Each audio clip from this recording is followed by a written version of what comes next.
Hi there and welcome to the Stock Club podcast. I'm James and with me this week is my Wall Street co-founder and chief investor Emmett Savage and our head analyst Rory Carron. In this week's episode, we're talking about how Disney is the perfect microcosm of the wider market in this coronavirus pandemic, the companies we'll be looking at most closely for this earnings season, and our favourite contrarian investment at the minute. So guys, this is our third remote podcast since the lockdown. And so far, only one of us has shaved their head. Emmett, you finally caved into no hairdressers. I did actually, and I've noticed that it's a style that's catching. Yeah, I think there's three or four people in the office, or I suppose on Zoom. There's no in the office anymore. I've seen have succumbed to the shaved head. Rory, are you contemplating it? I can't do it because I shaved my head when I was a teenager, and I have a kind of odd shaped head. So I would love a haircut so much, though. I'll give free stock advice for a haircut right now. Yeah. Well, yesterday when we were preparing notes for this podcast, we had a quick chat about how soon or how long it will take you to go back to a hairdresser's or barber's after this. And I think we all said we'd be a bit slow, even if our locks are getting a bit long. Yeah, we're not going to look like Wall Street guys by the end of this, definitely. No, that's right. But it's funny. There is an irony in there because I remember Warren Buffett once said, of all the businesses that's most recession-proof, it's a barber. Like no matter what times you're in, you're going to get your hair cut. And I guess he never quite envisaged a global pandemic where you just don't want some stranger rubbing your head for half an hour. Very true. So speaking of the pandemic, one company that appears like a microcosm for the wider impacts of the coronavirus on the market is Disney.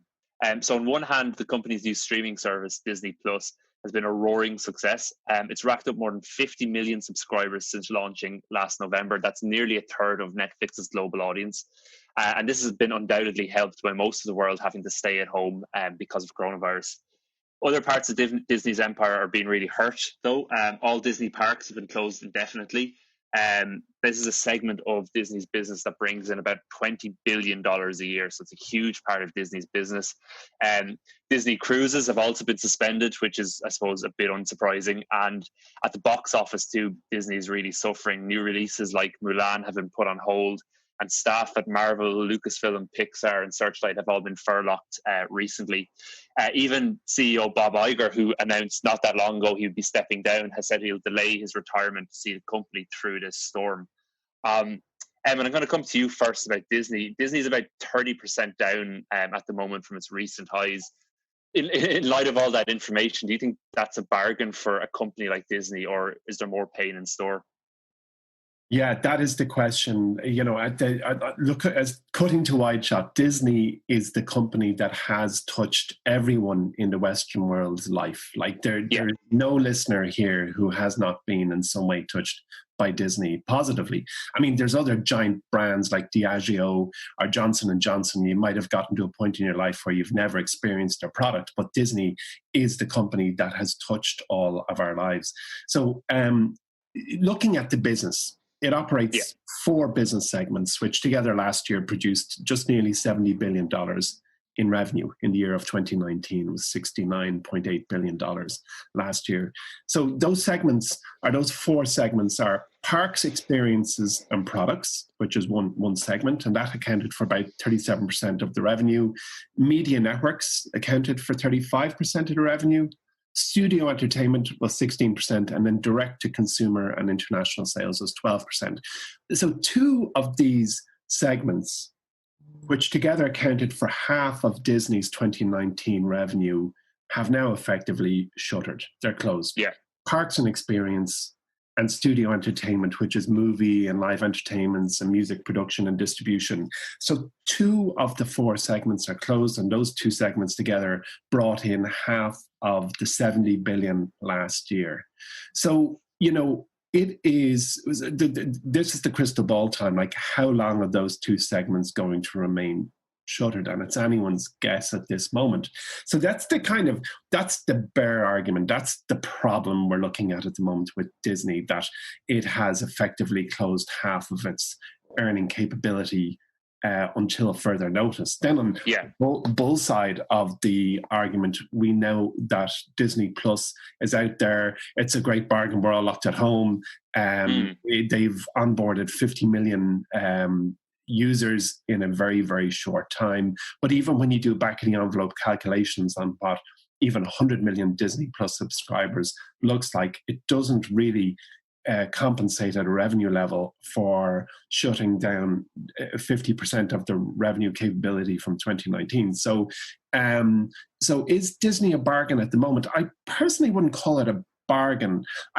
What I would say is that I do believe buyers today who just leave it there, just say, this is great, I'm getting Disney at circa $100 a share, it was 150 a few months ago, and just leave it, as I would always say, the bedrock of their portfolio, will benefit. And Disney is my favorite long-term investment. It pretty much always has been.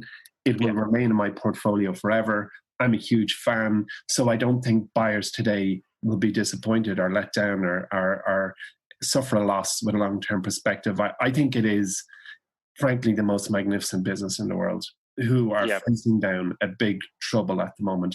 I'm pretty sure Luke, our producer, who's always on the call but never speaks, would agree with me because he's a hyper Disney fan. But like the fact, coming back to the first point I made, that it has touched all our lives, it's touched all our lives positively. It's a magnificent machine that delivers happiness. And half of it is closed at the moment, but I don't think buyers today will be disappointed over the long term. What do you think? Absolutely. Yeah, Rory, I was just going to come to you. Have you subscribed to Disney Plus yet? I actually have, but I haven't even watched anything on it yet. Yeah, it's funny. Disney was one of those companies that we had in the showroom that for kind of like 5 years kind of didn't do anything. They had a kind of quiet few years, and the stock kind of stayed pretty much exactly where it was. I think it was like flat. It was around the 120 level for so long. And in the last year, it's just like everything's happening. It's they're getting into the streaming. They're kind of losing their longtime CEO. We don't know what's going on there yet.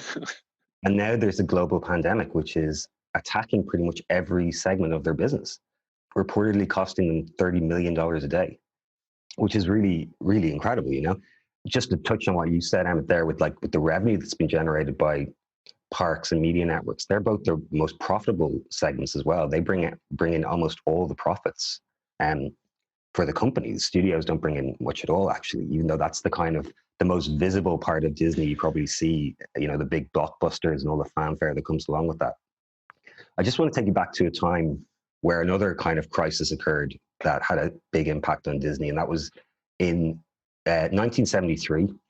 They had two parks, one in California, one in Florida, and OPEC announced an oil embargo on the United States, and the price of oil rose 400% in the space of a couple of months. Suddenly driving to Disneyland was not an option for an awful lot of people. Not only could they not afford it, but they were actually worried they wouldn't be able to get gas to drive home. And this was when 2/3 of the revenue were coming from those two resorts. During that time, shares went from $120 to $37. That was a 70% drop for Disneyland. Wow. Amazing. That's not split adjusted now. And this led them to do some really weird things. They diversified their business quite a lot. They started a cattle business. They took 1,000 acres to raise cattle. What? To get into the beef business. They had 800 acres for reforestation to start a paper and pulp company. So they really did an awful lot of stuff to try and quell this oil embargo that was really destroying their business at the time. And, there's definitely kind of the similar things happening right now. And, people are talking about Disney Plus doing very well. And of course it has. But if you take those 50 million subs and just assume that they're paying the annual $70 per year, that's $3.5 billion. That doesn't even come close to covering the parks and experiences at the moment. And even the media networks, which you would think would kind of be not affected as much by this, ESPN is the crown jewel of that business. And zero sports on at the moment. So they were already losing a lot of subscribers, with no sporting events coming for another couple of months. This could be the catalyst for a lot of people to cancel that subscription. And, they've also got a bit of debt that they've taken on because of the Fox acquisition. So they're in a tight spot at the moment. I'm glad Iger's staying on to kind of see this through because, they've got a lot of challenges ahead of them. Yeah. Recently, Rory, you wrote a daily insight about it was kind of about the movie industry at the moment and how a lot of kind of new releases and movies that were scheduled to come out are being delayed, and how some of them are also just going direct to consumer platforms. Do you think that's an option Disney might take with some of their movies, that they'll just add them straight to Disney Plus rather than wait until possibly the fall to get these movies out? Well, that's an option available only for some films, because when you get to the kind of AAA blockbusters that Disney make, it's economically unviable to go straight to streaming. You know, they really do need to bring in that money in the box office. Otherwise, they're losing huge amounts. And even when they go into the box office, there's also a kind of squeeze of value from new releases where they're in the cinema for a while, then they're kind of on DVD for a while, then they're given to the paid TV services, and it kind of trickles down all the way down to being on the free streaming services or the subscription streaming services. So that's a whole kind of dance that's not going to get done over the next couple of months, you know? Yeah, absolutely. So moving on from Disney then, it's earnings season at the moment, hard as that might be to believe. And this will be one like no other, with the effects of the coronavirus lockdown becoming evident in the results and forecasts probably very likely impacted by this widespread uncertainty. Emmett, we've spoken about earnings before in I suppose, simpler times here on the podcast. And you've mentioned before that you've never really been a big fan of the quarterly earnings report cycle. That's right, and it's an exclusive reserve of the U.S. stock market system, and the U.S. stock market system is the greatest wealth creation mechanism in the world, and it has all the checkpoints that we want as retail investors. But I think this is one that's just too frequent and drives the wrong behavior. 12 weeks rolls around fast, and management teams that are concerned with delivering against guidance they've given for 3 months from now, it's not always going to drive the right behavior. It doesn't necessarily always drive the wrong behavior, but it is something that we would rather see less of. And the greatest investment minds, I think, collectively would agree that biannual or annual reporting would be good enough. Let the business get on with delivering against the strategy that they've stated in their annual report. You're absolutely right. The strangest of times, because, for example, Rory and I the other day were diving into the SEC website to get to the bottom of the cash position of some stocks that we were examining, because more so than ever in this earnings season, what every investor has to consider is the foundational question: can this business survive the year ahead? Does it have the cash reserves to keep going? I think the four of us were chatting yesterday, and I had to do a double check just to see, am I absolutely right in reading that, like Carnival Cruise Lines, as an example, needs $1 billion a month to simply keep the lights on, to not go under. And those type of numbers are ginormous when nothing's coming in. So we've gone into a position now, and it's very, very difficult. You can read off the balance sheet what the cash position for any business is as of the last report. You can get a read on the credit lines available, but you don't, and we don't, have a full transparent view of how much cash this business can actually get its hands on at a reasonable rate to keep going. So, for example, nobody really knows when and how the business world is going to come back out of this pandemic crisis. We can hear our politicians and leaders talk about dates when social distancing will be relaxed, but we all know the social question, when in fact are we going to go back into restaurants, theme parks, cinemas, and so on, remains to be seen. And therefore I think it's only prudent to kind of think about our investments. Can they survive if the current situation lasts for another 18 months? And that's horrible. A year and a half is horrible. Nobody wants this to go on for a year and a half. But in my mind, that's probably a worst case scenario. I don't believe that'll be the case. But I'm trying to look at stocks now to see, and businesses, see, can they survive a year to a year and a half if the current, situation becomes the status quo. So usually when earnings season comes around, we're looking at the quarterly reports of companies. We're usually looking for growth and expansion and future plans to keep on that upward trajectory. What analysts and I suppose ourselves going to be looking at now is, are they able to just survive? Yeah.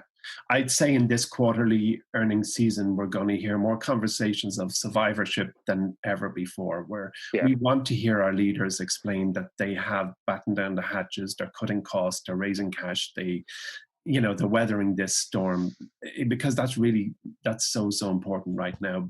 Every single person listening to this podcast's behavior has drastically changed in the last 8 weeks, and that is amplified across everyone in the world. And that is something we just want to hear our businesses acknowledge and explain to us how it affects their business. I mean, there's also another side to the coin, which is every business is either going to benefit or hurt from this situation. Yeah. Well, that was the next.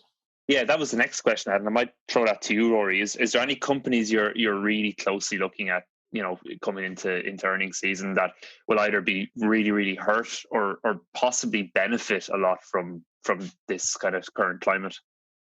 Well, of course, the earnings that we're going to get now are kind of quite inconsequential because it hadn't really all kicked off. Yeah, it was towards the end of March, really. Yeah.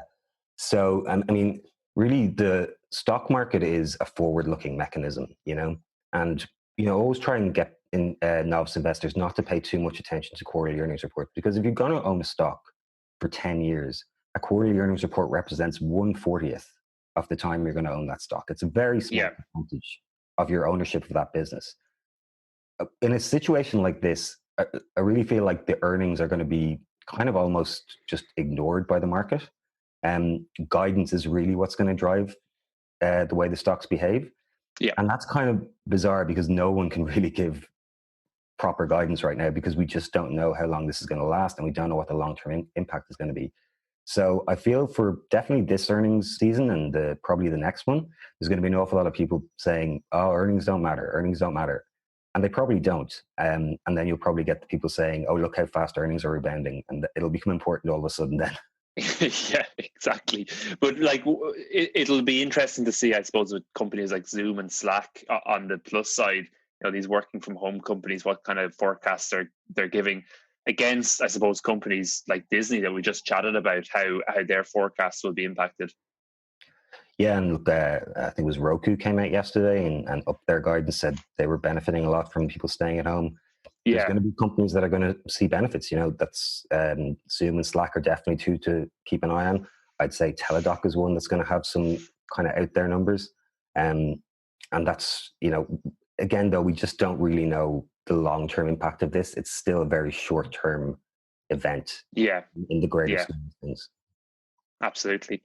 Okay, so let's move on then to the company we never talked about. So Rory, you're taking it today, and the one we're talking about is quite a big one with probably a bigger CEO, which is Berkshire Hathaway. Yeah, it's funny you introduced it like that because I was going to start by saying Berkshire Hathaway is one of those very strange companies in which the CEO is probably far better known than the actual business itself. Yeah, absolutely.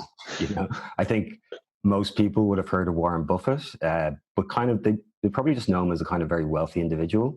I'd say the majority of those people probably know very little about Berkshire Hathaway, which is, of course, the business that made him a very wealthy individual.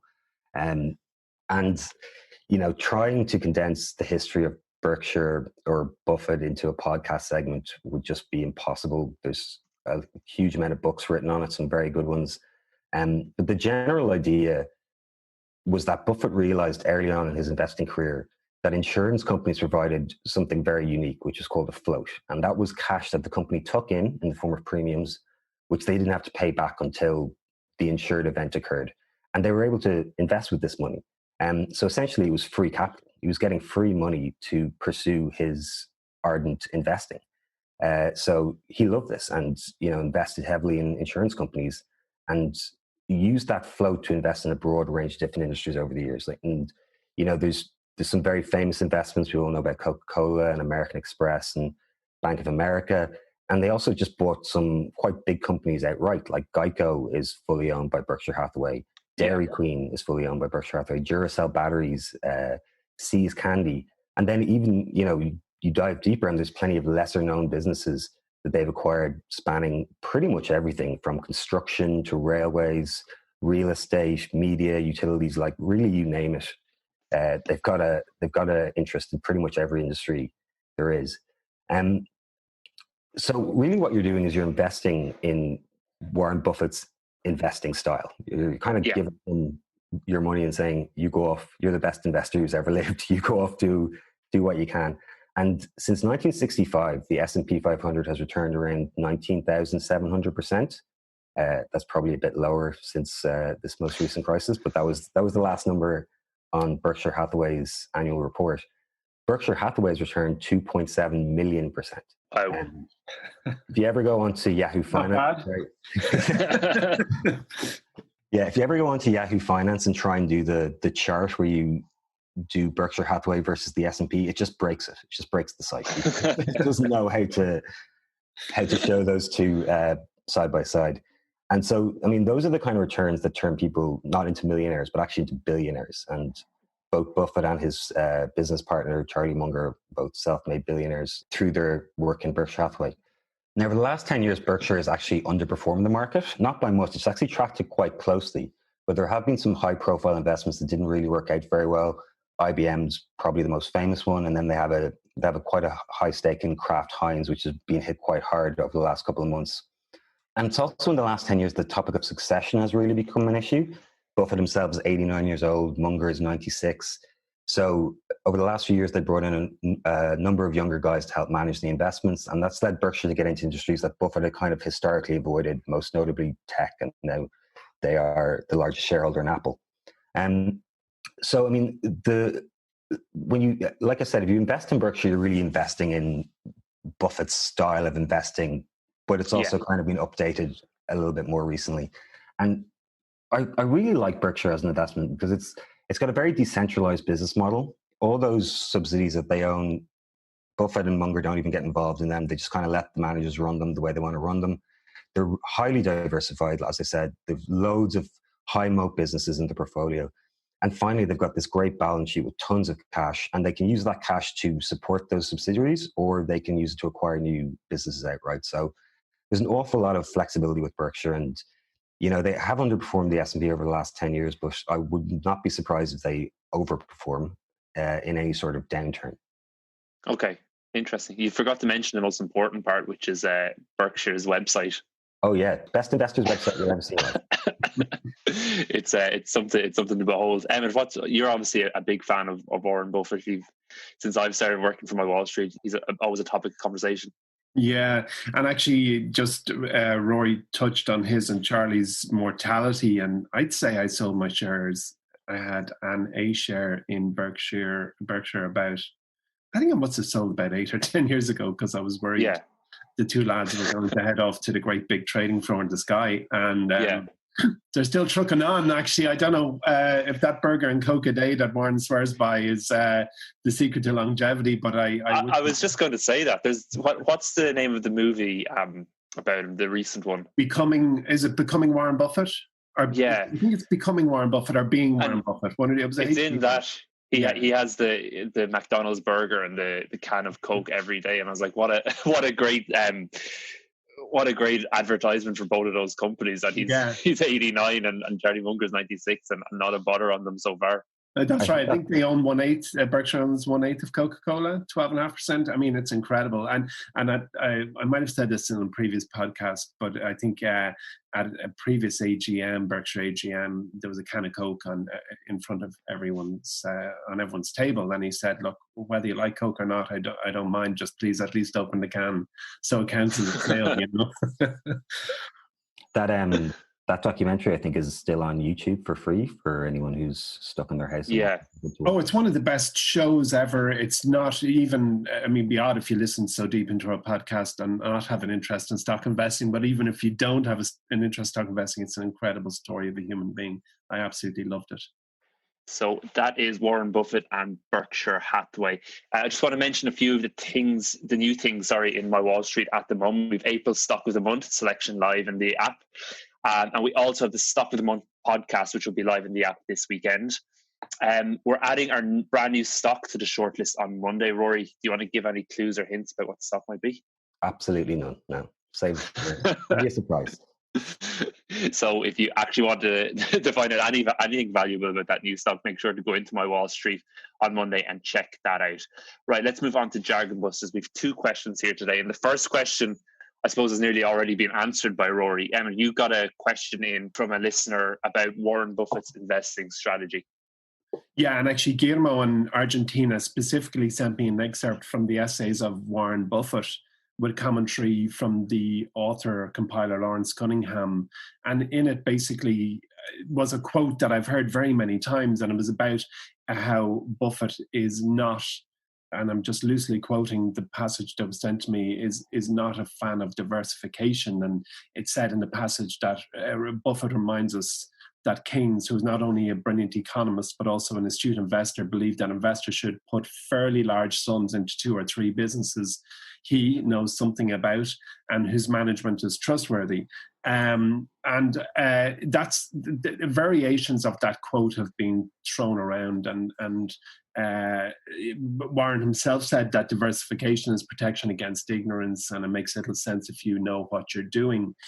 And they're very quotable lines, and they're definitely, you can hang on to those things, but in the wider context, when you study Warren Buffett's investment approach and what, in fact, Berkshire Hathaway has done is absolutely they diversify. It's just, I think, over diversification is really the point that they're making. One should avoid over diversification. So if you look at, like, in practice, Berkshire's folio has almost had 5 or 6 stocks that comprise about 50%, and about 30% of the folio is across about 15 other businesses. So even the most concentrated portfolio, or in other words, ones with very few holdings, generally has a couple of dozen stocks in it.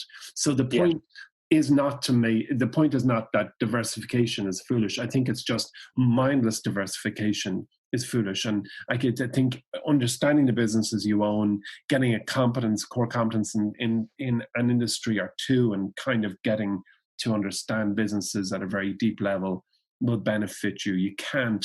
We here at MyWallSt, I think there's a couple of industries and sectors that we put our hands up in the air and say, that's not really our area. I personally, as I've very regularly said, have avoided banking, pharma, and fashion. And that's an acknowledgement in my own investing failures in those areas. And therefore, I've developed, I think, an expertise in other areas. And diversification is absolutely critical for successful investing. I don't know of any experienced investor or any book I've ever read or any podcast I've ever listened to from an investor of any nature, whether it's a venture capitalist right through to a 5-year retail investor or investor with 5 years experience, who does not acknowledge the need to diversify. It is absolutely critical. And Warren Buffett was not making a case against diversification. He was making a case against over-diversification or mindless diversification. So it's that kind of not diversifying just for the sake of it. You still need to understand and know the businesses. Cool. So the second question then we got in through Twitter, and it's about Revolut. So Revolut is a peer-to-peer payment system that's quite popular over here in Ireland and in the UK as well. And it's moving to the US market. Now, Revolut isn't a publicly listed company, but Rory, I wanted to find out what you thought about their move into the US and how they'll match up with the likes of local competitors like Square's Cash App or PayPal's Venmo. Yeah, so I mean, Revolut is very big over here. In the UK and Ireland, it's huge. I think pretty much everyone I know has Revolut. I think that 7 million users was the last number I heard. That was back in October last year. And Venmo, which is owned by PayPal, has 40 million users at the moment. And the Cash App, which is owned by Square, has 24 million users. I think the thing with these kind of challenger banks and payments apps is that they're really highly dependent on network effects. The reason that most people end up downloading one is because someone they know has it and they want to be able to pay that person back or send that person money or something. If your friends don't have it, there's very little point in you having it. And we've certainly seen that in Ireland, where Revolut has rapidly captured market share, while their biggest rival in the UK, Monzo, has kind of totally failed to gain a foothold here. They just don't really exist here. So I think Revolut will have quite a tough time in the US. Even though I love the product, I think it's a great business and love the app, use it every single day. But like, I think once someone settles on one and their network kind of collectively agree that that's the app they're using, I think it'd be very hard to get people to change over to a different one, especially when the functionality is pretty similar across all three of them. So what I think is probably going to happen, what I think is more likely is going to happen, is you're going to start seeing some consolidation in the space. We've already seen PayPal make a kind of big investment with Mercado Libre down in Latin America. And I think that's probably what's going to be the more likely scenario of this, is that the bigger players just start kind of buying networks. And similar to how MasterCard and Visa were born, you know, they just kept buying networks in various places and building up a giant network that way. So yeah, I think I'll be interested to see how they get on, but I think they'll have a tough time. Okay, cool. Thanks for that. So let's move on to our elevator pitch now. So when we met up yesterday to discuss plans for this podcast, we ended up having a great conversation about contrarian investments in the current market climate. So Emmett, you pitched 4 industries as the best contrarian investments you could pick right now: airlines, cruises, hotels, and gigs and gatherings. So instead of our typical elevator pitch today, I'm going to throw those 4 back at you and Rory and ask which one of these industries you'd pick to invest in right now if you had to. So the 4 of them again are airlines, cruises, hotels, and gigs and gatherings. Rory, we'll come to you first. Which one of those strikes you most as the best contrarian investment? There was actually a 5th one that didn't get on the list there, which is the one that I was pushing quite heavy, which was retail. Oh, really? Yeah, I was very hot on possibly making Nordstrom the stock of the month, and we even did a little poll in the office to see which stock people were going to avoid the most, and it was good. Yeah. Nordstrom was the winner. So I thought that was quite a good test of a real contrarian investment, and I think it's up like 50 or 60% since then. So what do you see in retail that makes you maybe think it's being overpunished a bit? Well, I think that good retailers in the space will survive this and thrive, and when they do, there'll be a lot less competition out there for them. I think that like e-commerce is never going to fully kill retail. People like the experience of going to the mall, meeting their friends, trying on clothes. And Nordstrom was one of those businesses that I thought had all the elements that you look for in a business that can survive. They had far fewer stores than Macy's or Kohl's.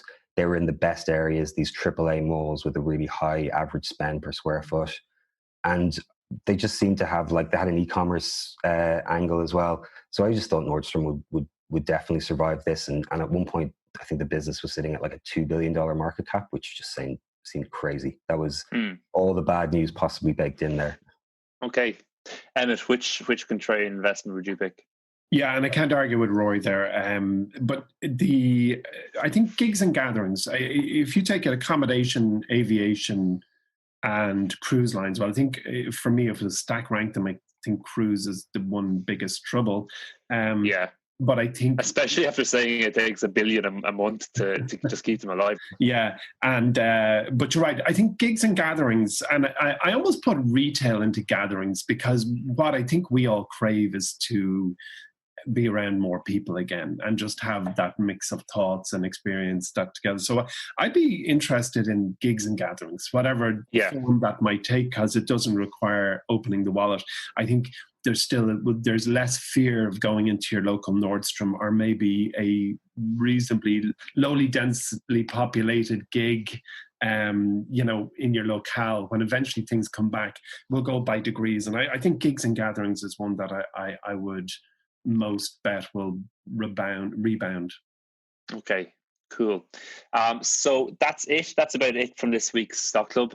Don't forget, there's loads of great new stuff in MyWallSt at the moment. If there's anything you want us to discuss or explain on the next episode of Stock Club, please make sure to get in touch with us. You can catch us on Twitter, that's at MyWallStHQ, or you can email us at pod@mywallstreet.com. That's pod@mywallstreet.com. Don't forget to subscribe to the Stock Club podcast, and if you're enjoying it, please leave a review for us on whatever platform you listen to us on. That's it from the 3 of us here today. Thanks for listening, and we'll talk to you in 2 weeks. Happy investing.